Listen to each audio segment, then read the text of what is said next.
Hello and welcome to this new video by Mission AI as part of our core Python programming course. Now, we're still on module 3, and in the previous videos, we looked at collections like string and list. In this video, I'm going to take you through this data type called the tuple, right? Now, tuple is a collection because it contains multiple individual elements. It is a sequence because order matters.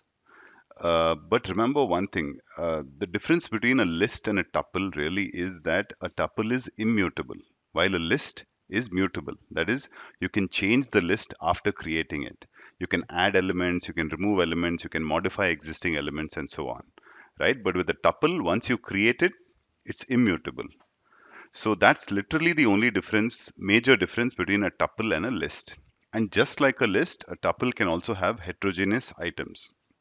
Like you can have a combination of int, float, string, and so on, and in even other data types. But once you create it, you cannot alter the object state, right? So the first thing we look at is in initializing tuples. You're going to see a lot of parallels between this particular video and the previous video and the one before that, right? But I would suggest you go through it anyways because this repetition is really useful in cementing these concepts in your head. So now in the case of strings, we use double quotes to kind of enclose the strings. In the case of a list, we used square or box brackets to enclose the items. And in the case of a tuple, we use round brackets, which is our normal brackets that we use while writing in the English language, right? So if I were to create a tuple with no items, I would just create open bracket, closed bracket with nothing in between. And these would be round brackets, not square brackets, okay? So this is tuple 1. Right? Now I could also specify the literal values in a tuple. In this case, I've specified 4 integers, 1, 2, 3, and 4. They're all separated by commas, and they're enclosed by the same round brackets. So tuple 2 has been created, and it's kind of like imprinted. Now it cannot be changed, right? Uh, then in the previous case, you saw all items of the same type, items of different data types. Like you have an integer, you have a string, you have a float, you have a boolean, and so on. And this tuple gets created just fine. Python doesn't throw any error, right? Now, you can also create, like in this case, we specified the values directly, but you can also create a tuple from variables. So I've created 3 variables, A, B, and C, which are all strings, and I can create a tuple from these variables and enclose them in round brackets. Similarly, I can also create a tuple from other data types, like a list, for example, right? We saw a list of lists in the previous video. In this particular case, we have a tuple of lists. So basically, at position, at index position 0, that is the first element of the tuple, we have an inner list. Same thing with the second element and same thing with the third element, right? So like for example, tuple of 0, the way you would access an element in the tuple is the same. The indexing for a tuple works the same way as the indexing for a list, okay?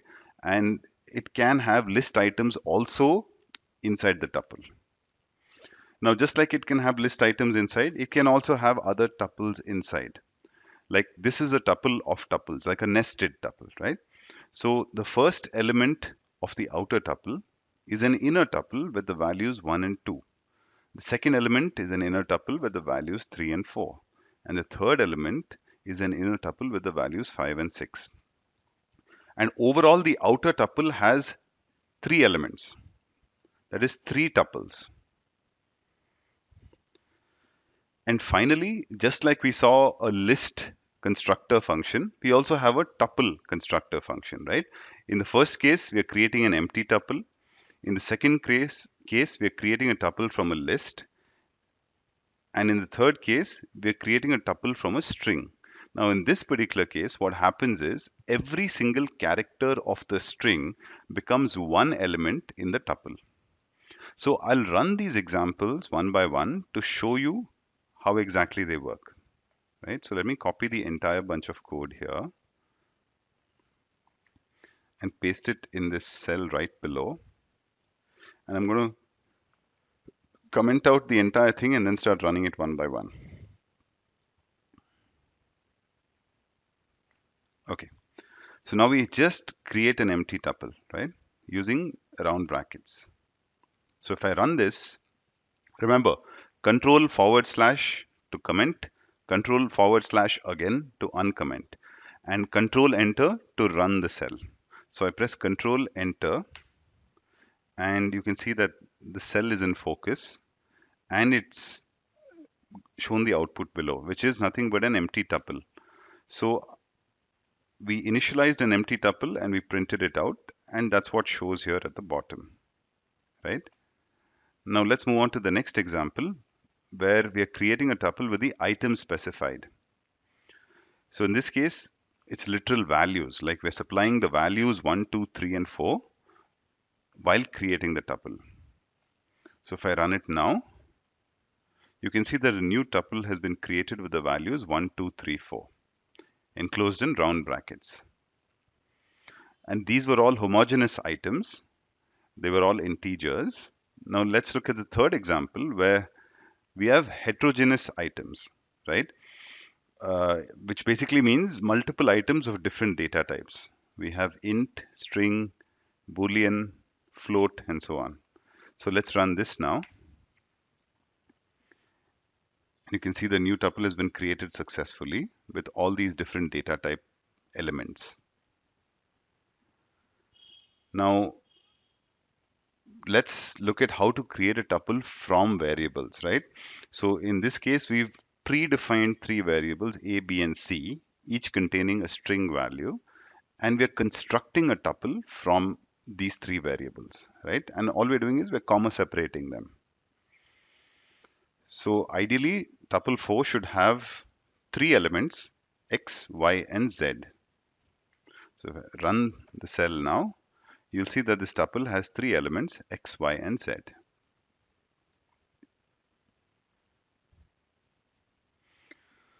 Okay, now going on to slightly more advanced cases where you have a tuple of lists. Like just like I told you, a tuple can have heterogeneous items, which basically means items of multiple different data types. One of those data types that it can contain is list, right? Now, I could say at element one, at position one, there is an integer. At position two, there is a float, right? I could also say at position 3, there is a list. At position 4, there is another list. And that's exactly what we're looking at here. The outer tuple has three values, right? It has three elements. And in this case, each of those three elements is an inner list, right? So the first element is a list with two values, 1 and 2. The second element is a list with two values, 3 and 4. And the third element has two values, 5 and 6. So let's run this cell now. And this is exactly it. We've got a tuple with three elements. And each of those elements in turn contains two elements. Now, a tuple of tuples is very similar to a tuple of lists, right? Again, the outer tuple has three elements. Each of those elements is a tuple. And each of those tuples contains two values. In the first case, 1 and 2. In the next case, 3 and 4. And in the third case, 5 and 6. So if we run this now, you can see that the only difference between the previous case and this case is that the inner elements are tuples instead of list.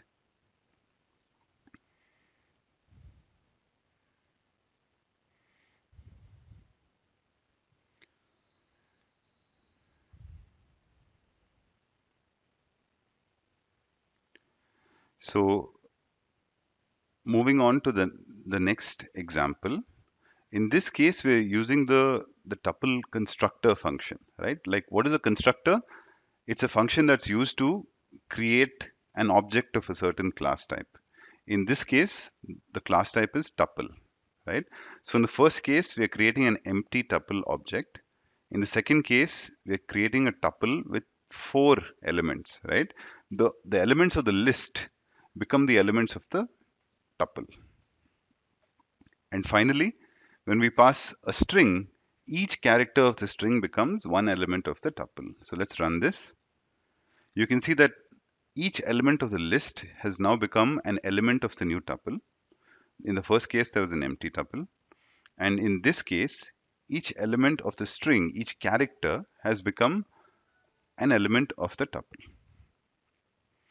Okay. This throws up an interesting case actually, right? So a list is mutable, but a tuple is immutable, right? So can I add, can I change the list inside the tuple? Like what would Python do in that case, right? So for example, let me just clear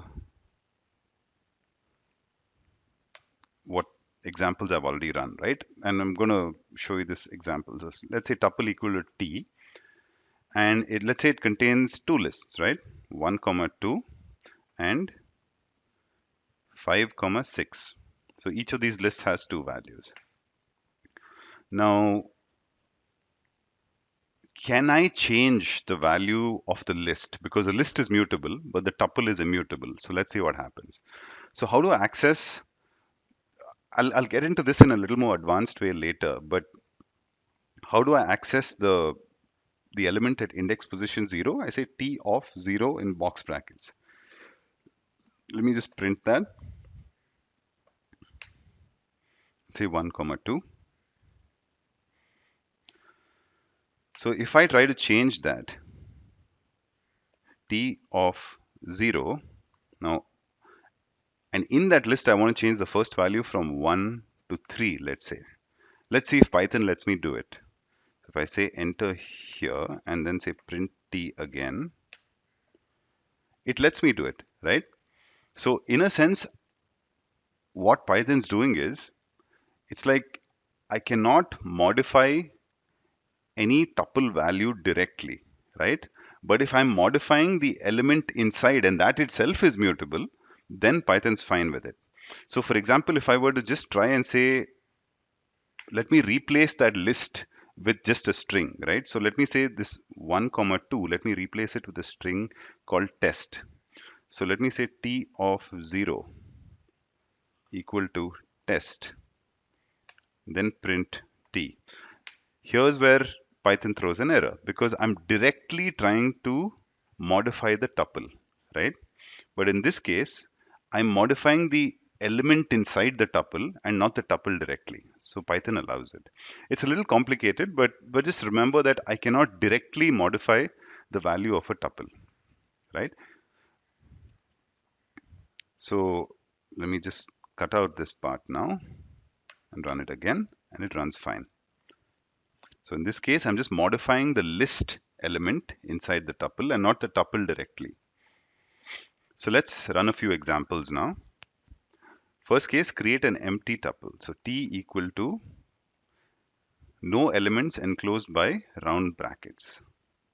Let me print this and run it. So you have this empty tuple created. Now create a tuple with the names of the 2 most populated countries in the world. So I'm going to say, which are the 2 most populated countries? India and China, right? India, comma, China. Now both these are strings, and the tuple has been created with these 2 strings. Here we go. That's successful. Now create 3 variables with these values and create a tuple with these 3 variables. Like in the previous case, we created an empty one. We created a tuple with strings, and now we're going to create a tuple with variables. So let's say a equal to 7.57, b equal to 800, c equal to 0.0045. You can see that the first one is a float, the second variable is a integer, and the third variable is a float again. So I'm going to create a new tuple with these 3 values, right? And I'm going to print it out. So it's been created successfully from these variables.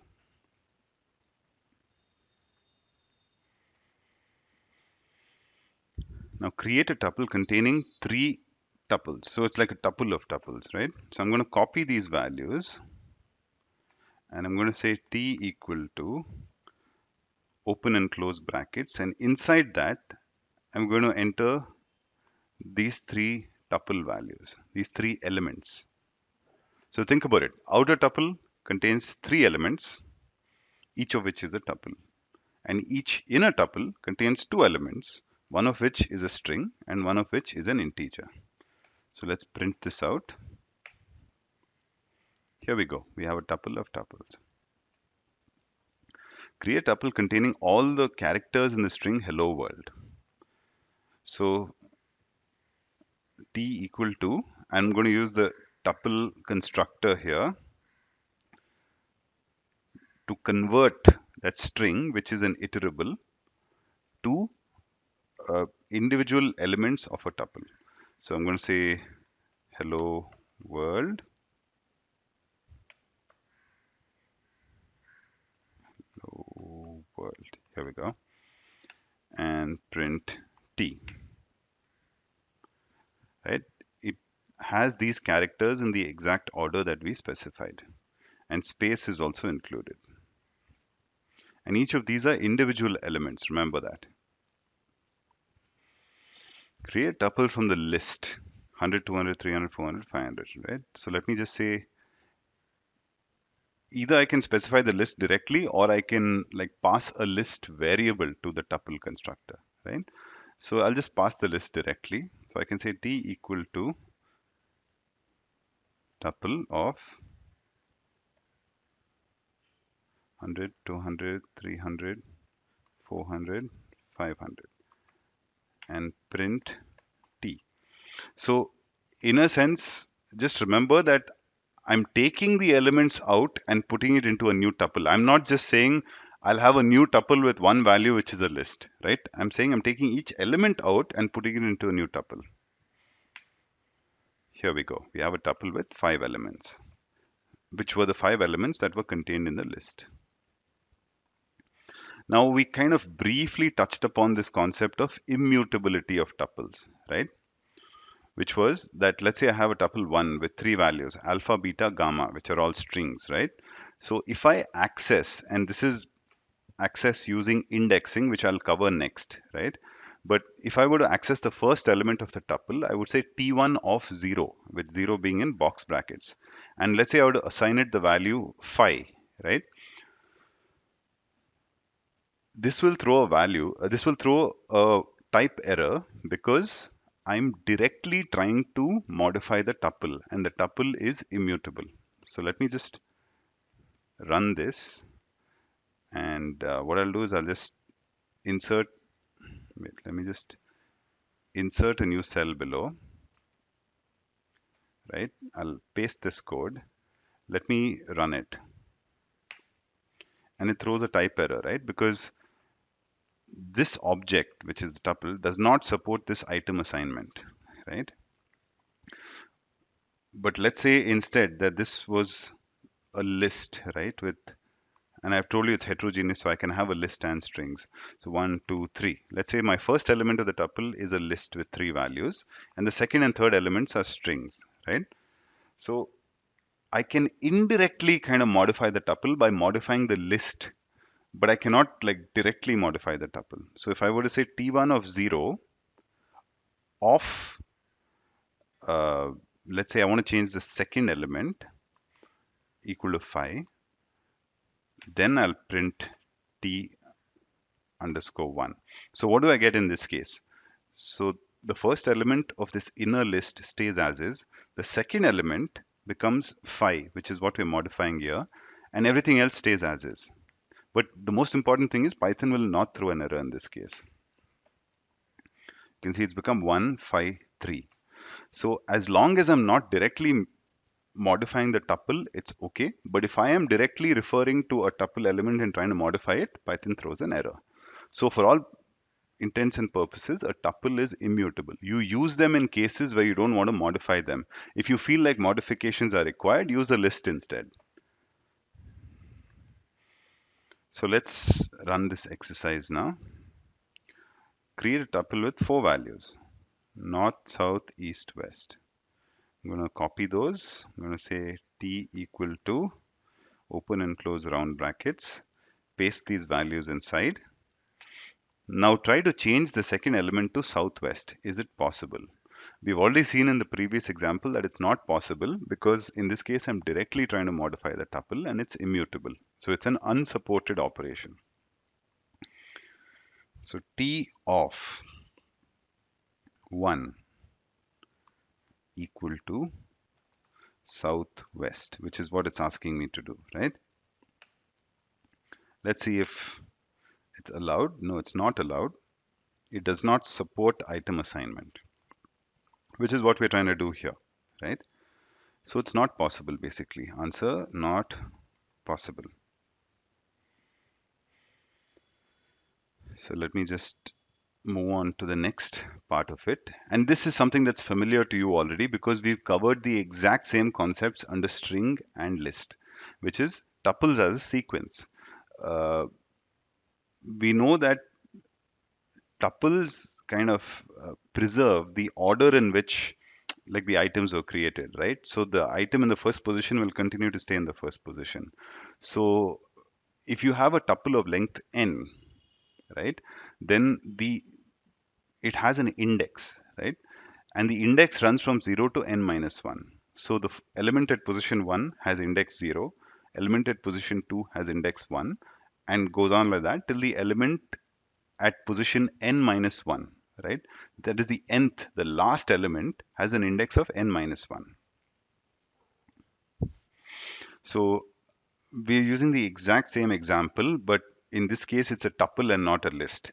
But I'm just going to use it to illuminate these concepts to you because it's like revision for you, right? So the more you check it out, the more you listen to it, the better you get at it. So let's say I have a tuple called sequence, right, with the values 1 to 10 and enclosed by round brackets. So if I want to get the number of items in the tuple, I use the built-in len function, right? The len function on any collection gives me the number of items in that collection. In this case, it's the number of elements in the tuple. So let's create this and run this code first.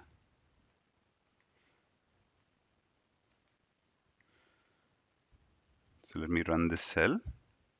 And you can see that length of this tuple, which is length of sequence, is 10. Because there are 10 elements. We have 10 integers going from 1 to 10 basically. Now, if I were to look at ways of referring to individual elements of the tuple, that operation is called indexing. Okay. And if I were to try and retrieve multiple elements of the tuple at once, like taking a slice of the tuple, that is called slicing or subsetting. So the first thing we look at is indexing.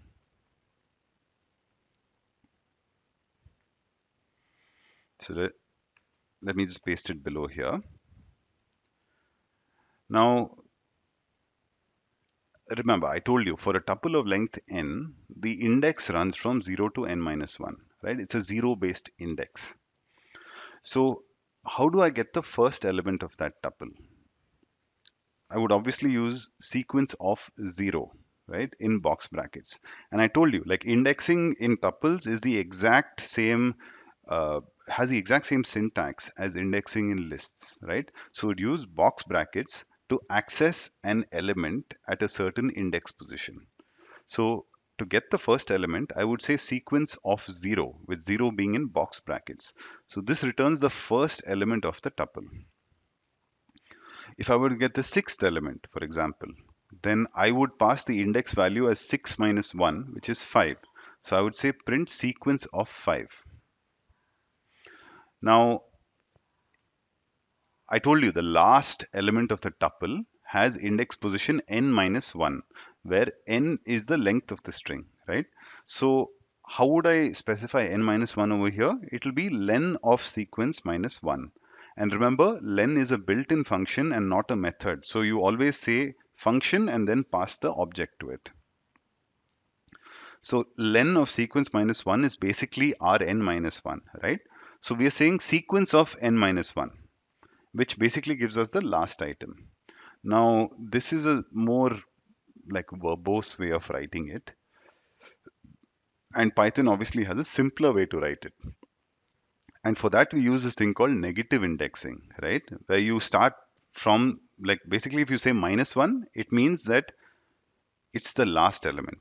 If you say minus 2, it's the second last. Minus 3, it's the third last, and so on. So it's convenient to refer to items at the end of the tuple using negative indexing. In this case, to get the last item, we say sequence of minus 1. And in this case, to get the second last item, we say sequence of minus 2. So I've already pasted these things here. Let's run them one by one. And I'm going to also comment out this particular code.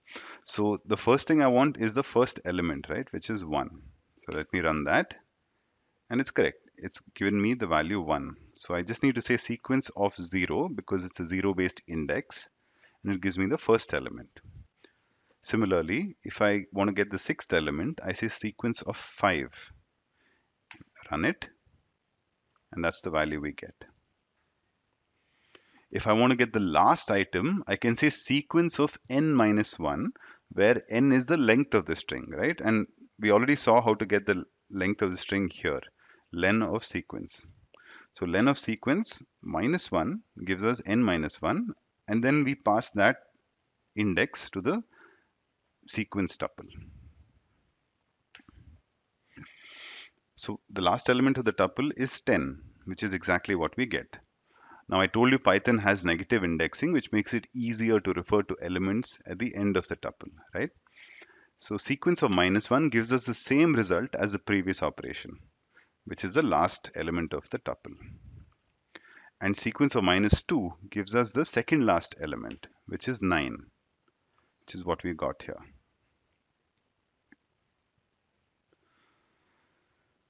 So that brings us to the end of indexing, right? Which is retrieving an individual element from a tuple.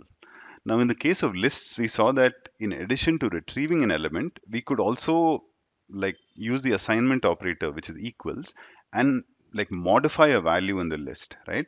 Because a list is immutable, but a tuple is a list is mutable and a tuple is immutable. So in the case of a tuple, we cannot change its state, right? So we cannot do that assignment once the tuple has been created. Now, uh, the next thing we look at is getting multiple elements from a tuple at once. And this is called subsetting or slicing, right? And if I say, like in the previous case, I just specified one number inside the index, right? And that is the index position. In this case, I will specify a range. So if I say m to n, and that's basically written as m colon n, right? That basically gives me all elements from index position m to index position n minus 1.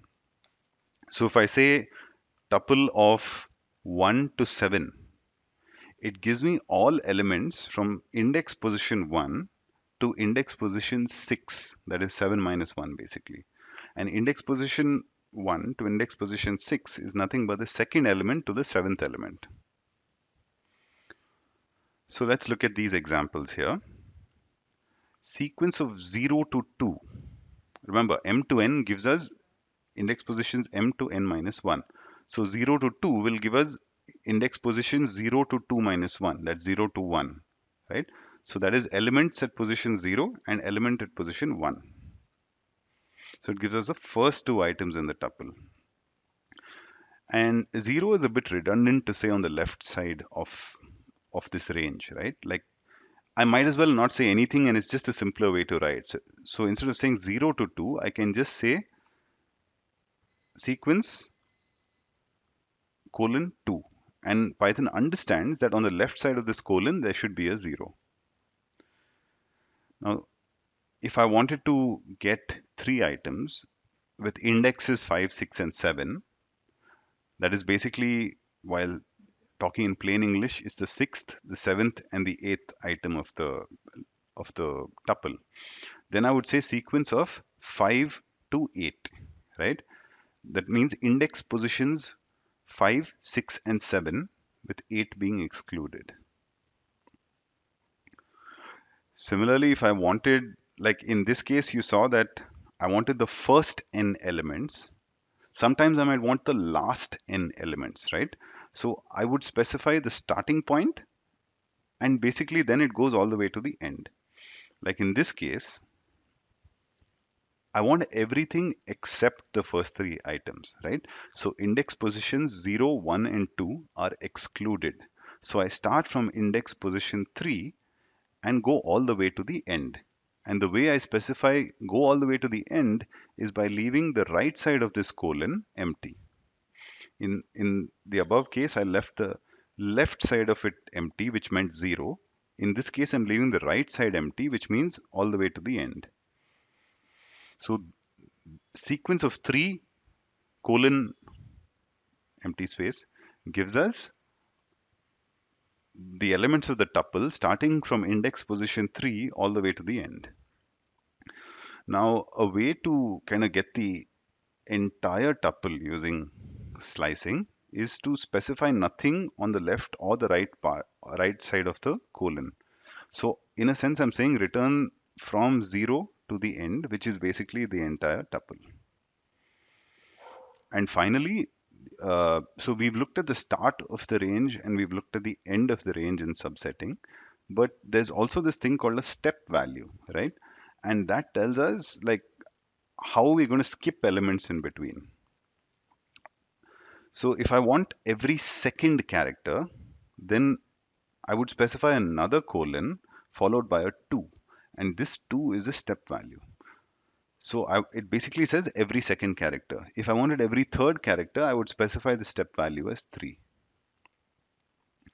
So in this case, sequence from 0 to 7 in steps of 2, which means 7 excluded. So actually 0 to 6 in steps of 2. So you would get elements at index 0, 2, 4, 6. And it'll skip 1, 3, and 5. And finally, if I wanted the entire tuple in reverse order, then we know how to get the entire tuple where we don't specify anything on the left or right side of the first colon, right? And on the right side of the second colon, the step value we supply is -1. So Python understands -1 means give me the entire, either the entire sequence or whatever we specified over here in reverse order.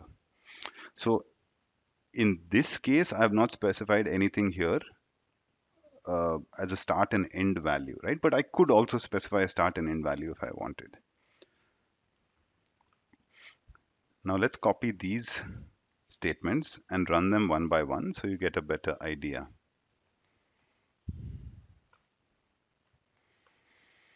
Okay, so now I want the first two items of the tuple, right? So I'll say sequence of 0 to 2 because 2 is excluded. Index position 2 is excluded. So only 0 and 1 are included. Let me run it.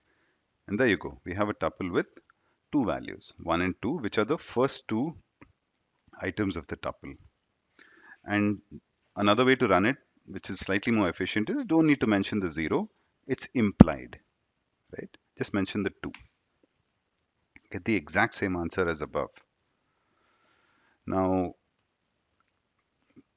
if I wanted elements at index 5, 6, and 7, I would specify 5 to 8 because 8 is excluded.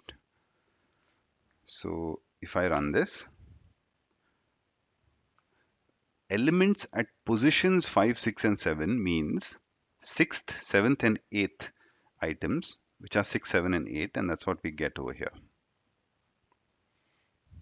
Now, if I want everything except the first three items, it means that I want to start from the fourth item, right? And the fourth item is at index position 3. So I want to go from index position 3 all the way to the end. So I say sequence of 3 colon and nothing after that. Close box brackets. Here we go. So I've avoided 1, 2, and 3, and I've got everything else from 4 to 10. Now, if I want to get the entire tuple using slicing, then I would supply no beginning or end to the slice, right? So if I don't supply the beginning argument, it means that it's from 0. If I don't supply the end part, it means that it's all the way to the end. So we have 1 to 10, which is the entire tuple. Now, if I were to take a specific part of the tuple, uh, but I want every nth item, I would specify the n here as a step value, right? So sequence of 0 to 7 will give me all elements from index 0 to 6, ideally. But now we're specifying a step value of 2. So it will start with 0 and then jump an element and get the next one and jump an element and get the next one. So we'll get 0, it'll ditch 1, and then it'll get 2 and ditch 3, and then it'll get 4, ditch 5, and finally get 6. So let's run this. Here we go. Yeah, the first, third, fifth, and seventh element because we've specified a step value of 2. And finally, we have the entire tuple in reverse order in this case, right? So entire tuple means don't need to specify beginning or end.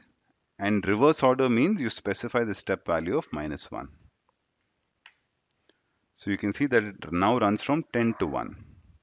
And just remember that any of these operations, right, it returns a new tuple containing the elements that we want. It does not change the original tuple. So let's do the exercises now and you'll get a better understanding of indexing and slicing or subsetting. So declare a tuple tup that has the items 1, 2, A, B, 3, 4, C, D. So let me just copy these items and say T equal to these values, right? So let me print the tuple. This is obviously a tuple with heterogeneous elements. Here we go. We have all these values here. Find the number of items in the tuple. Now I told you the len function is a built-in function that tells you the number of items in any collection. So print len of t, which is our tuple.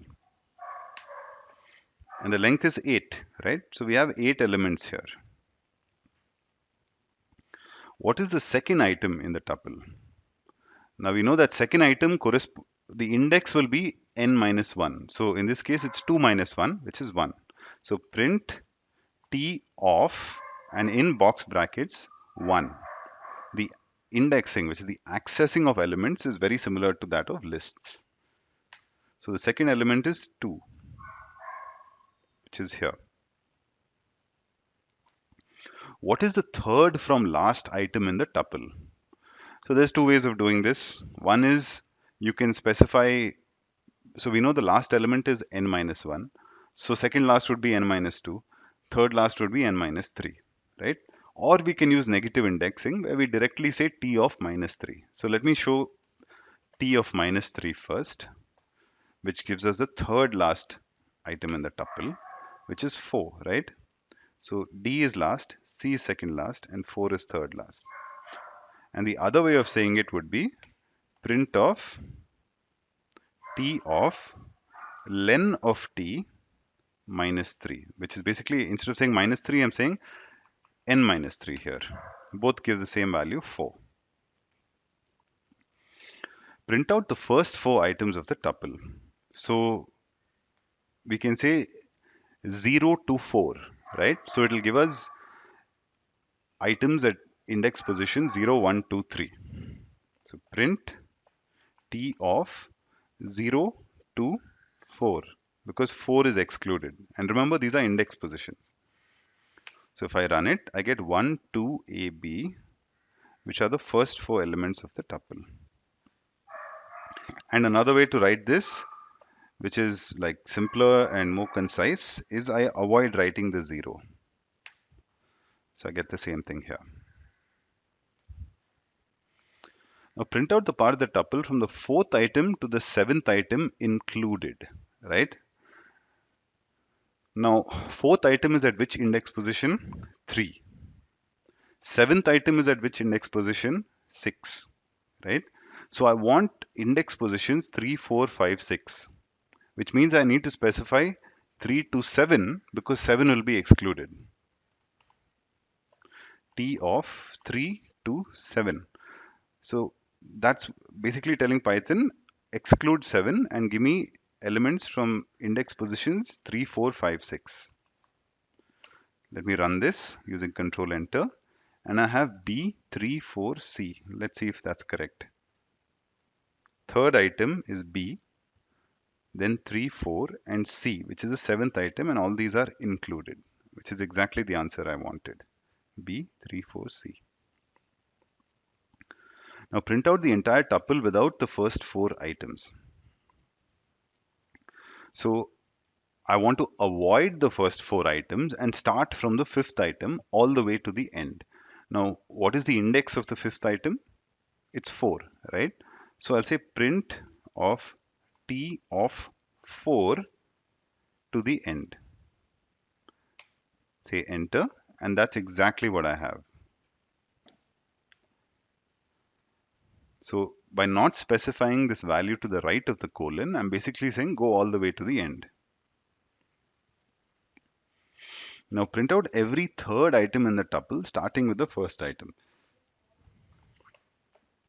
So print T of starting with the first item. So I mean I can say 0, then saying going all the way to the end.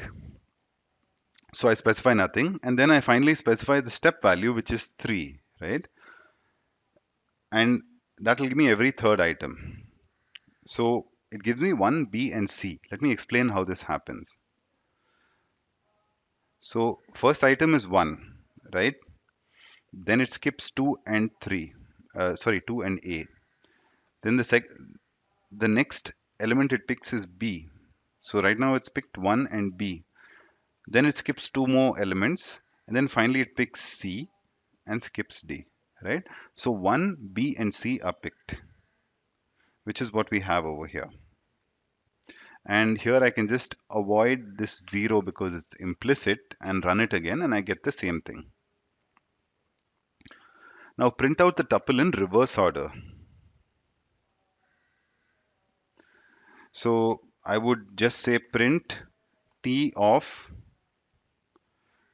the entire tuple and -1 as the step value. So I get the tuple in reverse order over here. If you read it backwards, you get the original tuple. Now I'm going to create a tuple of tuples, right? So there are 3 tuples inside and 1 overarching outside tuple.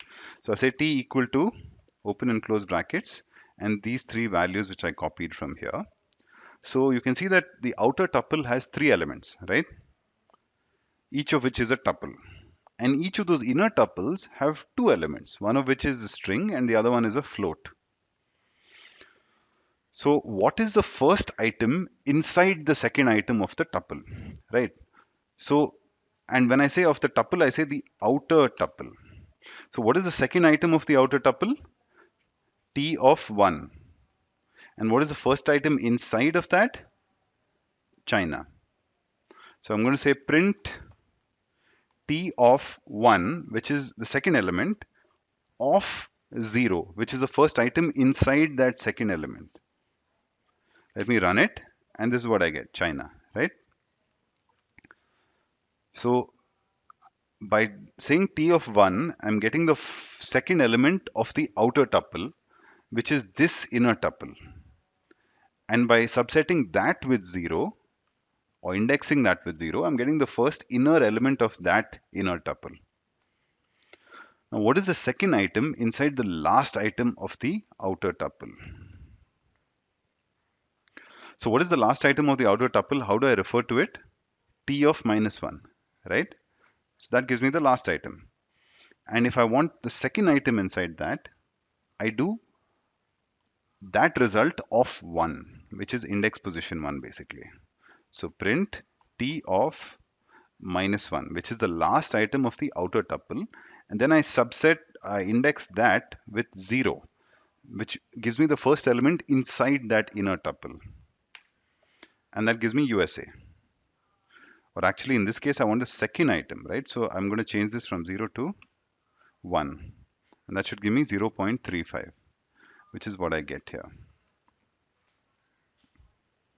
So we've looked at like how to create tuples, initialize them. We have tuple of list, tuple of tuple. We have tuple using the constructor.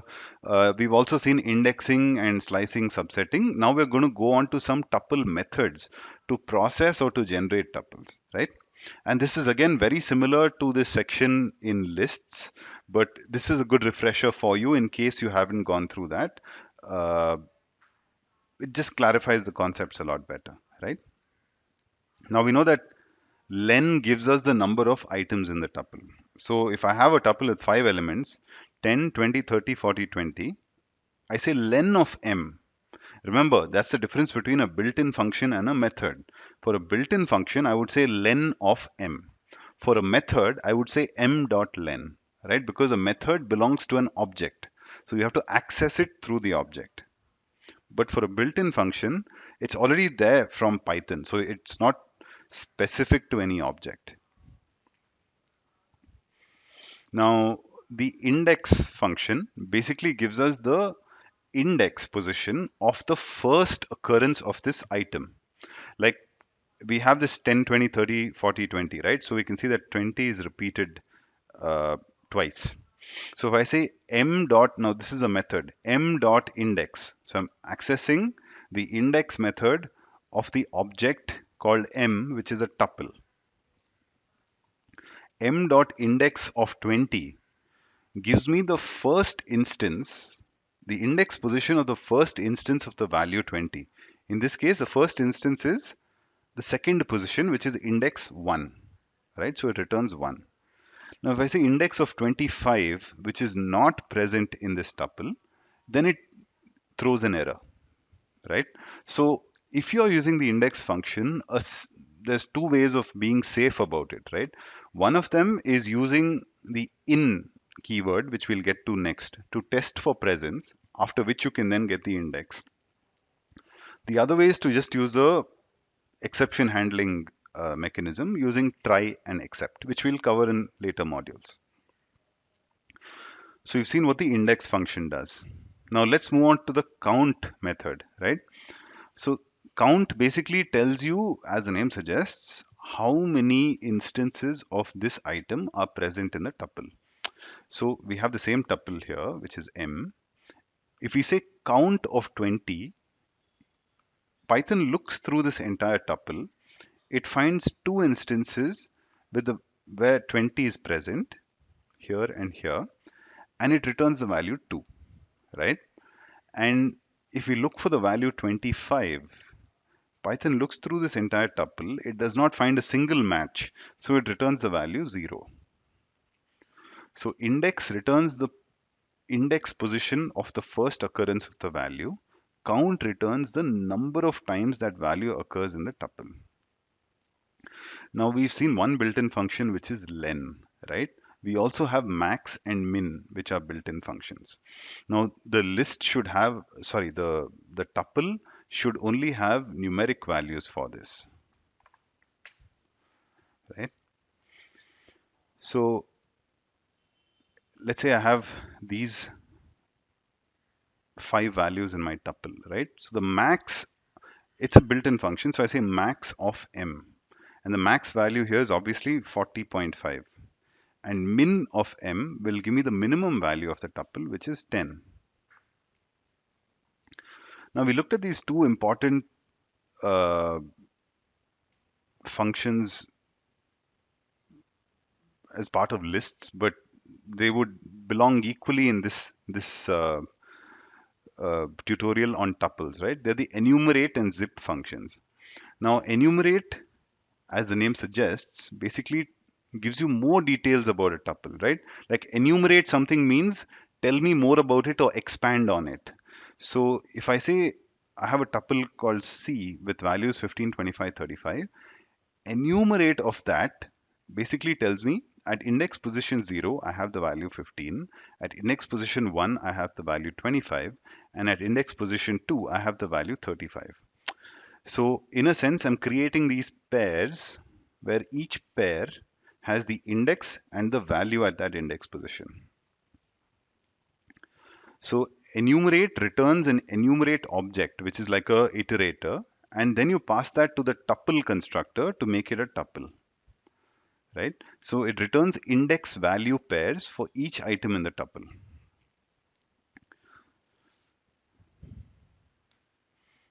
And I'll run this code and I'll show you what the output is one by one, right? So let's start from the beginning. I'll explain zip and in a little later, right? So let's start with the first thing. We have this tuple and we want to find out the length of this tuple, right? So how do we do that? We say len of m. In this case, we have 5 elements, so we expect the len of m to return a value of 5, and that's what we get. Now let's also check out the index and the count functions. We know that index returns the index position of the first occurrence of that item. In this case, 20 has two instances where it occurs in the tuple. The first instance is at index position 1, which is basically the second position, right, of the tuple. And if index does not find this value that it's looking for, it throws an error. So m dot index of 25 should throw an error. Let me just comment these things out first and then run that. So index of 20 should give us 1, which is this position, right? And index of 25 should throw an error because 25 is not present in the tuple. And that's exactly what happens. X not in tuple. That's the message you get. So let me comment this line out because I don't want this error to keep getting thrown. Let me also show you the count function, right? Count method. So m dot count of 20 gives us the number of times 20 occurs in m, which is twice. Once over here, once over here. So, and 25 occurs 0 times. So that should return 0. So if I run that, m dot count of 20 returns 2, m dot count of 25 returns 0.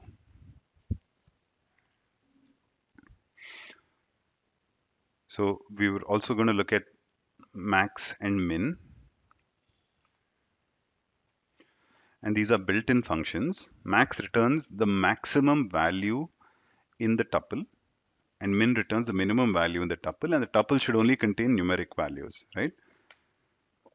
So in this particular case for m, max value is 40.5, which is what we get here, and min value is 10, which we get here. We've seen the max and the min functions, which are built-in functions. Now let's move on to the enumerate function, which we spoke about. And what I told you is it enumerates the tuple, right? It gives you these index value pairs, which basically says at index n you have some value, and for index n plus 1 you have some other value, and it basically gives you that entire collection of index value pairs for the tuple. So that gives you an iterator which you need to pass to the tuple constructor to get a tuple out of it. So in this case, what I get is, since there are 3 elements, I get 3 index value pairs, right? First case saying that at index value 0, I have the value 15, which is here. Second pair saying at index value 1, I have the value 25, which is here. And third case saying at index value 2, I have the value 35, which is here. So that's what the enumerate function does. Now, what we look at is the zip function, right? The zip function basically it it combines corresponding elements from tuples and matches them up. It creates these collections or pairs. Like if I had tuple A, right, with 3 values, which are student names, and if I had tuple B with 3 values, which are exam scores, then zipping these two tuples together would match the corresponding elements and give me pairs. Like it would give me first pair saying student 1 with student 1's marks, next pair would be student 2 with student 2's marks, and next would be student 3 with student 3's marks. So zip again gives me a zip object, which is an iterator, and I need to pass that to the tuple constructor to actually get the values. So let me just show you how this works. So I have tuple A and tuple B, both which contain the same number of elements, and I'm going to zip them together, saying zip of A comma B. Here you can see that it's given me, so however many elements there are that are matched, it gives me that many pairs, right? The first pair has student one's information, the second pair has student number two's information, and third pair has student number three's information. So that's how the zip function works. It zips multiple tuples together. And this, I've shown you two tuples, but you could have multiple, three, four, five, anything, right? Now, we've seen how the index function gives you the position, that is the index location of an object in a tuple. But if I don't want the exact position, I just want to check if the object is present or not. Then I use the in keyword, right? In is basically used to test presence or absence, and hence it returns true or false. So we have a value a which is 10, and we have a tuple b which contains values 1 to 10. So if I want to check if the value a is present in the tuple b, then all I would say is print a in b, right? And it should return the value true because 10 is present in this tuple. If I were to change a to 11 and run the same thing, it would return false.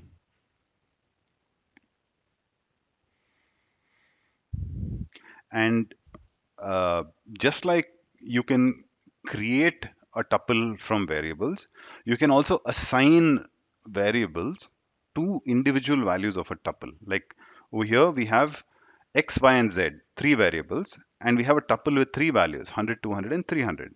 So I just need to say x, comma, y, comma, z inside a tuple equals 100, 200, 300, which is a tuple.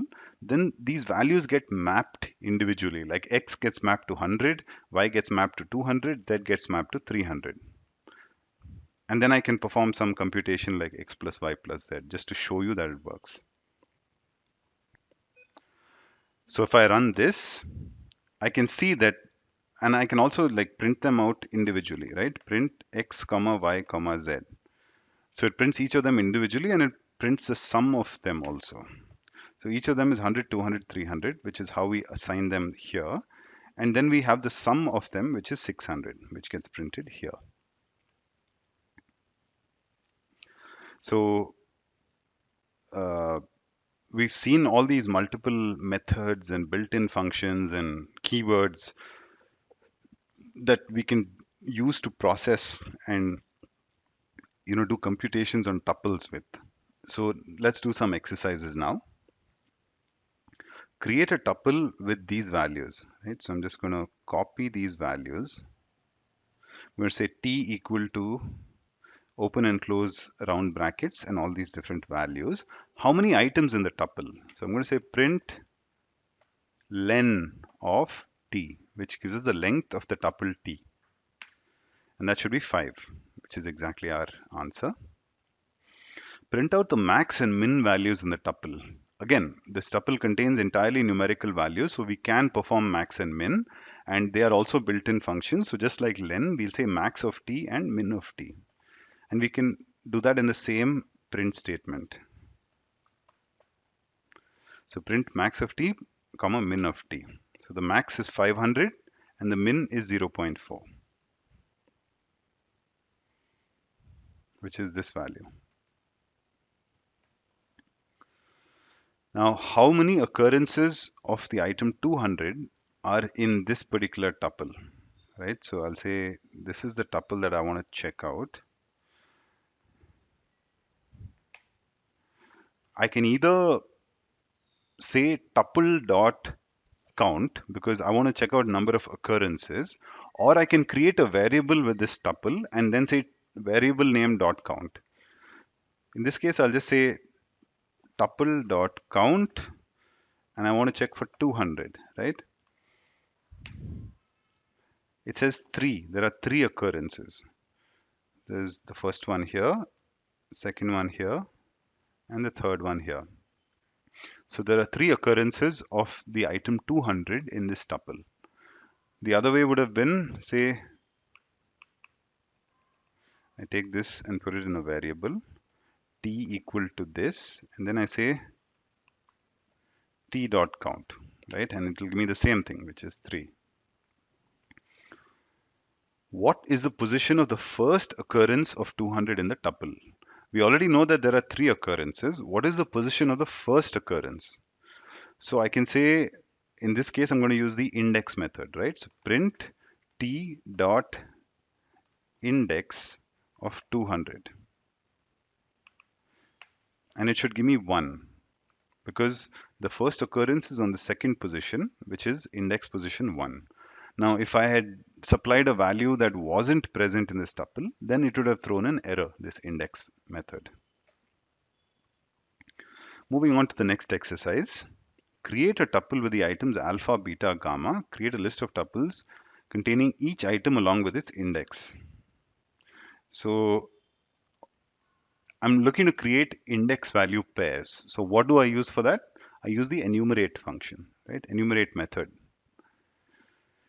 So I say t equal to, in round brackets, alpha, beta, gamma. So I have a tuple and I want to create a list of tuples.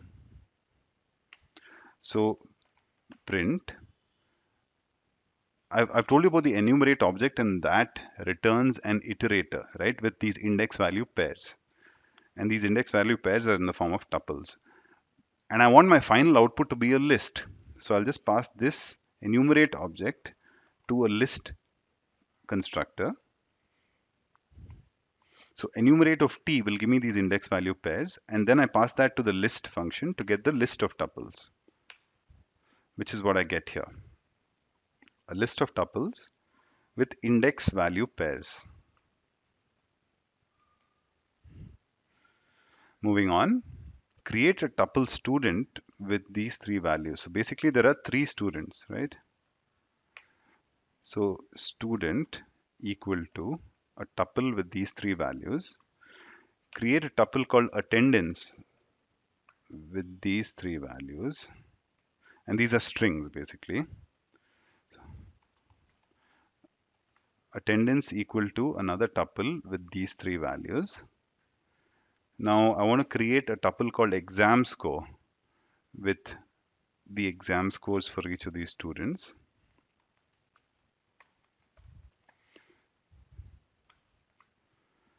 And so now I have three tuples that have been created, right?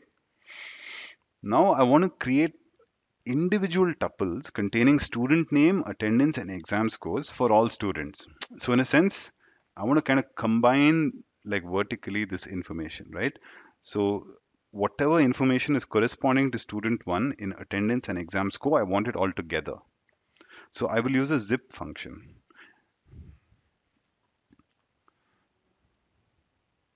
The zip basically, and remember, enumerate and zip are both built-in functions, right? So you're not accessing it as a method, you're accessing it directly as a function from Python.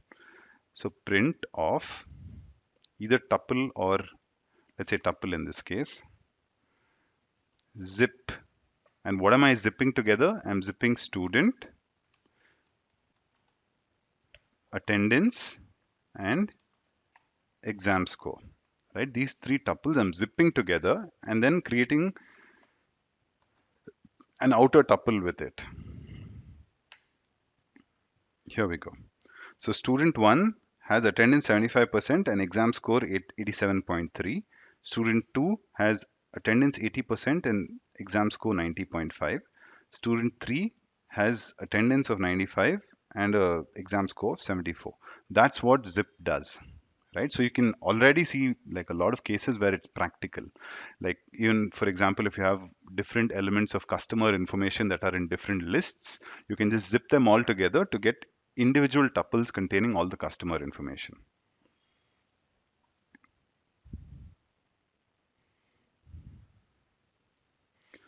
Now check if the tuple, this thing, contains the string Tim. So I just need to check for presence, right? So I just need to use the in keyword. So print Tim in this tuple. And I just need to say enter. It's false because Tim is not present. Another way I could have done it would have been A equal to Tim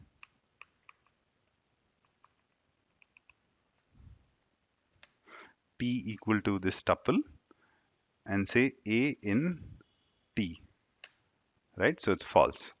Now if I change this Tim to Tom and I ran it, it would be true because Tom is a value that's present in the tuple. Now finally create a tuple containing values 200, 400 and 800. So I'll say T equal to a tuple containing the values 200, 400, 800. Simultaneously assign the tuple items to three variables v1, v2, v3 and find the sum of v1, v2 and v3. So say v1, actually, yeah, let me just specify this as a tuple, v2, v3 equal to t, right? So print v1, v2, v3 and also print v1 plus v2 plus v3. There we go. So I have multiple variables which have been simultaneously instantiated with the values of the tuple t, right? So v1, v2, v3 simultaneously are assigned the values 200, 400 and 800 together. And then I'm printing out the sum of these variables. So that brings us to the end of this chapter on tuples, right? So basically you've seen how to initialize a tuple. You use the round brackets. We've seen that tuples are a collection, yes, but they're also a sequence. Order matters. They have an index running from 0 to n minus 1, where n is the length of the tuple. They are immutable. It's a very important property. They are immutable, which means once a tuple is created, you cannot change its state, right? So you cannot directly change values of the tuple. We've also seen how to treat a tuple as a sequence by doing indexing and slicing operations on it. We use the colon operator to specify the beginning and end of the range. The beginning is included, the end is excluded. We added a second colon and then specified a step value. Uh, we also saw some methods to process tuples, right? We saw length, len, min, max, index, count, and very important functions enumerate and zip, and we also use the in keyword, and we saw how to assign multiple variables to the values of a tuple. So that brings us to the end of this section on tuples, and in the next video we're going to look at the dictionary data set. See you then.